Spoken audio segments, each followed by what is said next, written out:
પાટણ નગરપાલિકાના chief officer Nitin બોડાતે દબાણ દૂર કરવાની કામગીરી એકતરફી કરતા અરજદાર પરિવારે ચીફ ઓફિસર પર લગાવ્યા સેટિંગના આરોપ। પાટણ શહેરની ઇન્દ્રપુરી સોસાયટીમાં ગેરકાયદેસર દબાણ દૂર કરવામાં આવ્યું। પાટણ નગરપાલિકાના ચીફ ઓફિસર નીતિન બોડાતે દબાણ હટાવવાની એકતરફી કાર્યવાહી કરતા પરિવારે ચીફ ઓફિસર સામે લગાવ્યા છે સેટિંગના આરોપ। બંને પક્ષે સામસામે દબાણ દૂર કરવાની અરજીઓ નગરપાલિકામાં થઈ હોવા છતાં પણ નીતિન બોડાતે એકતરફી કરી કાર્યવાહી। મેહુલ પરમારનું ગેરકાયદેસર દબાણ તોડવામાં આવ્યું। મેહુલ પરમારે કરેલ પડોશના દબાણની અરજીને ધ્યાનમાં લીધા વગર કરી છે કાર્યવાહી। નગરપાલિકાનું જેસીબી ફક્ત એક જ તરફી ચાલ્યું છે।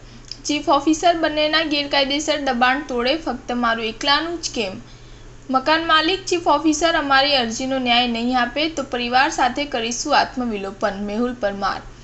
ચીફ ઓફિસરે સામાન્ય પરિવારનું દબાણ તોડી નાખ્યું, પરંતુ બાજુના મોટી વર્ગ ધરાવતા વૈભવી બંગલાનું દબાણ ના તોડતા સર્જાયા અનેક તર્ક વિતર્ક। પાટણ નગરપાલિકાના ચીફ ઓફિસર ફક્ત ગરીબ અને નાના દબાણકર્તાઓના દબાણ તોડવામાં આવે છે। કાર્યવાહી જ્યારે માલે તુંજારો સામે થઈ રહ્યા છે વામણા સાબિત। Star news 7 Patan.